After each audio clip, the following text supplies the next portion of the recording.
bersepah. Bukan tak ada orang wirid lepas solat, tapi kadang-kadang yang jadi imam pun bukan time tu dia bukan ingat kat Allah pun.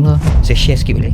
Perkataan zikrullah kita terjemahkan dengan mengingati Allah. Siapa yang perhalusi makna zakara ataupun zikrun, dia bukan sekadar ingat, dia juga sebut. Contoh, mari sini duduk dalam bulatan, jom kita berzikir. Okey, waktu tu kalau kata budak-budak yang kita panggil, anak kita, kawan-kawan ke, duduk sini, jom kita berzikir dulu sementara makanan nak dihidangkan. Apa yang orang duduk dalam bulatan tu buat kan? Dia akan subhanallah walhamdulillah wa la ilaha illallah wallahu akbar subhanallah.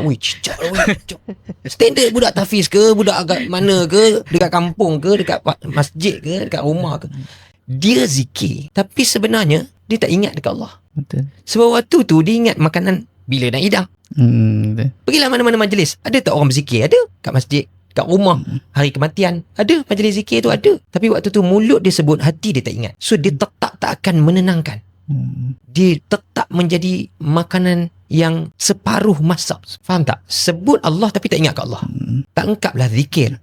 So zikir ni kok mana pun dia adalah adunan dua elemen. Elemen pertama sebut, elemen kedua ingat. Siapa sebut saja tak ingat, tak jadi. Contoh lepas solat bersepah, bukan tak ada orang wirid lepas solat, tapi kadang-kadang yang jadi imam pun bukan time tu dia bukan ingat kat Allah pun.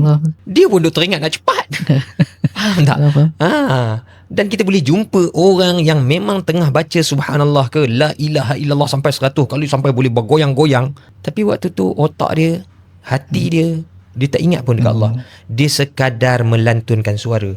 Kalaulah untuk perkataan la ilaha illallah pun kita tak boleh nak ingat dekat Allah, apatah lagi perkataan yang memang kita tengah baca bahasa Allah tu, Al-Quran.